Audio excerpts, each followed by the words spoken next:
आवाज माणदेशाचा, माणदेशातील प्रत्येकाचा. माणदेश प्राईम. सांगली जिल्ह्यातील विटा शहरात एका 3 मजली इमारतीला भीषण आग लागली.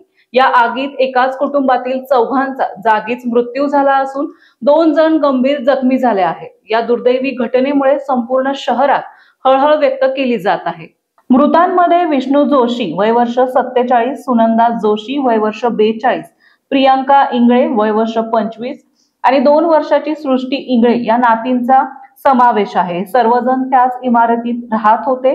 तळमजल्यावर जोशी कुटुंबाचे स्टील फर्निचरचे दुकान असल्याची माहिती समोर आली आहे. प्राथमिक अंदाजानुसार आग शॉर्ट सर्किटमुळे लागल्याचं पोलिसांनी सांगितलं आहे. काही क्षणातच संपूर्ण इमारतीला आगीने वेढा घेतला. नागरिकांनी तत्काळ अग्निशमन दलाला कळवल्यानंतर घटनास्थळी पथक दाखल झाले.